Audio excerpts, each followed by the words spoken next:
मेरा नाम रवि है और मेरी पत्नी का नाम चांदनी है। मेरी पत्नी का संबंध उस जगह से है जहां अक्सर शरीफ लोग नहीं जाते हैं, लेकिन इसका यह मतलब नहीं कि मैं शरीफ आदमी नहीं हूँ। एक बार मेरे कुछ दोस्त मुझे जिद करके मुंबई की उन गलियों में ले गए जहाँ हुस्न ही हुस्न है।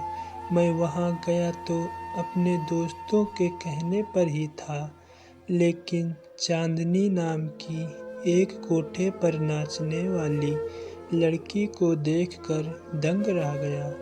मुझे यूँ लगा जैसे आसमान से कोई परी उतरकर आ गई हो।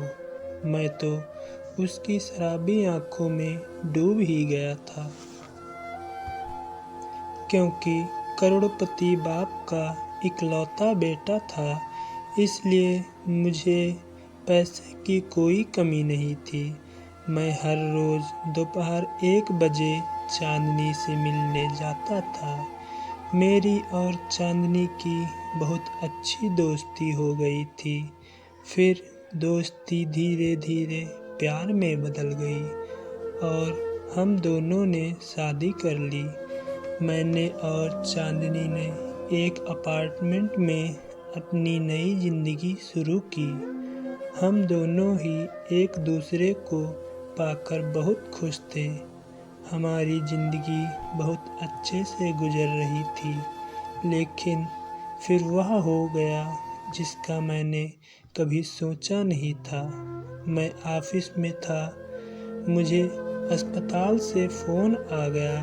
मुझे बताया गया कि आपकी पत्नी का एक्सीडेंट हो गया है। यह सुनकर मुझे कुछ होश न रहा और मैं फ़ौरन अस्पताल पहुंचा। एक डॉक्टर मेरी पत्नी को देखकर मुझसे बोला, माफ़ कीजिएगा, आपकी पत्नी कोमा में चली गई है। अब कुछ पता नहीं कि इन्हें कब होश आएगा। यह सुनकर मैं बहुत परेशान हो गया। यह सब कुछ इतना अचानक हुआ था कि मुझे संभलने का मौका ही नहीं मिला। मैं अस्पताल की बेंच पर बैठा बहुत देर तक रोता रहा। मेरी खुशियों को न जाने किसकी नज़र लग गई थी। चांदनी 2 हफ्तों से कोमा में थी। मैं हर दिन अस्पताल की बेंच पर घंटों बैठा रहता, लेकिन मुझे डॉक्टर चांदनी से मिलने न देते थे। वह कहते थे कि मरीज के पास हम किसी को भी ज़्यादा देर के लिए नहीं छोड़ सकते। डॉक्टर मुझे हर रोज़ 20 मिनट के लिए चांदनी के पास जाने देते थे।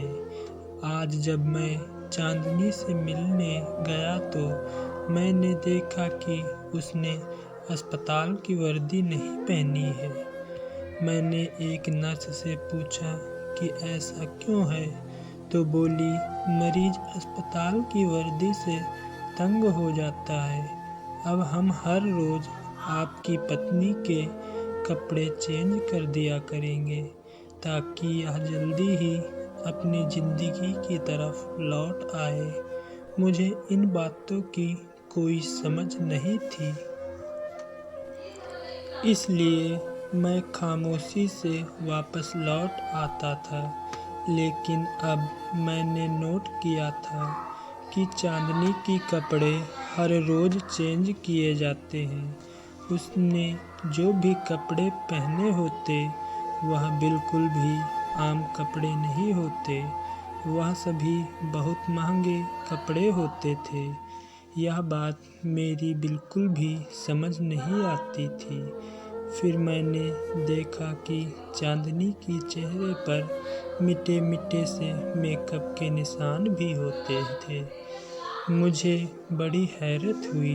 मैंने नर्स से पूछा, चलो कपड़े तो आप लोग चेंज कर देते हैं, लेकिन यह चेहरे पर मेकअप के मिटे मिटे निशान कहाँ से आते हैं? आखिर यह सब क्या है? मैंने देखा था कि नर्स मेरे सवालों से घबरा सी गई थी। अब मुझे चांदनी की बहुत फिक्र हो रही थी। बहुत डर सा लग रहा था कि कहीं उसके साथ कुछ गलत तो नहीं हो रहा। इसलिए मैंने सोच रखा था कि मैं अब उस अस्पताल की असलियत जान कर ही रहूँगा। मैंने अस्पताल के एक जूनियर डॉक्टर को अपने साथ मिला लिया था और उसे भारी रकम देकर राजी कर लिया था। अब मुझे रात का बेसब्री से इंतज़ार था। जैसे ही रात हुई, मैंने उस जूनियर डॉक्टर की ड्रेस पहन ली। मुझे चांदनी के कमरे में जाने से कोई भी नहीं रोक रहा था। मैं अपने चेहरे पर मास्क लगाकर उस नर्स के पास गया जो चांदनी के कमरे के बाहर चक्कर लगाती थी। मैंने उससे पूछा कि इस कमरे का मरीज कहाँ है, तो वह बोली, जहाँ रोज जाती है आज भी वहीं गई है। आखिर वह कहाँ जाती है? तो नर्स मुस्कुरा कर बोली, ज़्यादा होशियार मत बनिए, आप भी तो सब कुछ जानते हैं, मुझे क्यों फंसा रहे हैं? अपना हिस्सा आप भी तो ले रहे हैं। अगली शाम को जब ऑफिस से लौटा तो अपना भेष बदल कर चेहरे पर मास्क लगाकर अस्पताल के पिछले हिस्से में जाकर बैठ गया। मुझे थोड़ी ही देर गुजरी होगी जब मैंने कुछ ऐसा देखा जिसे देखकर मेरे होश उड़ गए। चांदनी अपने कदमों पर अस्पताल से बाहर निकलकर आ रही थी और फिर वह एक बड़ी सी गाड़ी में बैठकर चली गई। मैं चांदनी की गाड़ी का पीछा करने लगा। आज शायद मेरी ज़िंदगी का सबसे बुरा दिन था, जो मुझे सदमे पर सदमा मिल रहा था। चांदनी की गाड़ी का पीछा करते करते मैं वहाँ पहुँचा जहाँ से उसको निकाल कर अपनी ज़िंदगी में लेकर आया था। मैं भी कोठे में दाखिल हो गया था। अब मैं कोठे में दाखिल हुआ तो चांदनी नाच रही थी। डांस देर रात तक चलता रहा। सुबह 3 बजे के करीब सभी अपने अपने घरों को वापस जाने लगे, लेकिन मैं वहाँ से ना उठा। जब हॉल खाली हो गया तो मैं उठकर चांदनी के सामने खड़ा हो गया।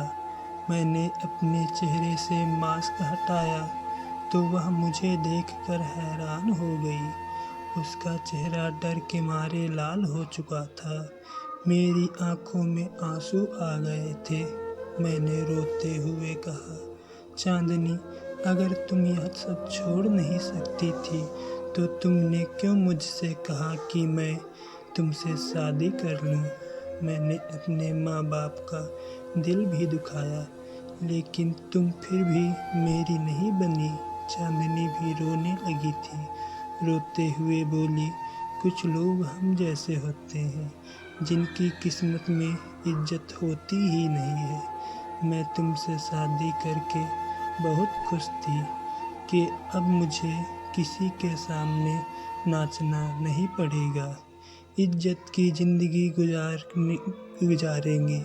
लेकिन फिर कुछ ऐसा हुआ कि मजबूर होकर फिर से कोठे पर आ गई। मैं चिल्लाकर पूछा, मुझे भी तो बताओ, तुम्हें ऐसी कौन सी मजबूरी आ गई थी? तो उसने बताया कि तुमसे पहले एक सेठ मेरी ज़िंदगी में था। वह भी मेरे डांस का बहुत शौकीन था। उसने मुझ पर पैसा पानी की तरह बहाया था। सविता उसे जबान दे बैठी थी कि मैं उसके सिवा किसी के सामने नहीं नाचूंगी। मगर फिर अचानक से वह सेठ गायब हो गया। उन्हीं दिनों मेरी नज़र तुम पर पड़ी। तुम एक दिन मेरे डांस देखने आए थे। तुम मुझे बहुत ही अच्छे लगे थे, लेकिन हमारी शादी के 2 महीने के बाद ही वह सेठ भी वापस आ गया। उसने सविता मैम से कहा था, अगर मैं दोबारा डांस नहीं करने लगी तो चांदनी के पति को जान से मरवा देगा। सविता के भी टुकड़े टुकड़े करके कुत्ते के सामने डलवा देगा।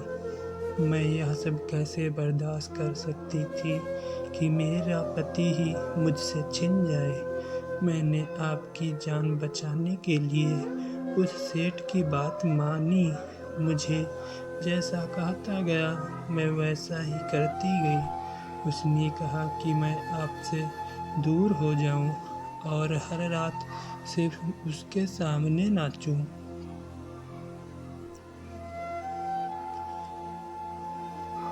अगर तुम सेठ वाली बात मुझे पहले बता देती तो मैं उसका कोई न कोई हल निकाल लेता और तुम्हें भी इतनी परेशानी न उठानी पड़ती।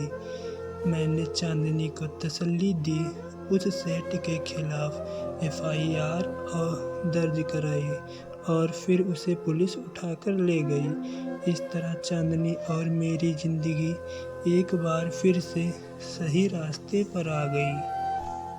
आप क्या कहना है इस कहानी के बारे में कमेंट करके हमें ज़रूर बताएं। वीडियो को लाइक कर दीजिए और इसी तरह की कहानियाँ लगातार देखने के लिए चैनल को सब्सक्राइब करके घंटी को दबाकर ऑल पर सेट कर लीजिए, ताकि आने वाली वीडियो का नोटिफिकेशन आपके पास तुरंत पहुँचे। मैं मिलता हूँ आपसे अगली वीडियो में।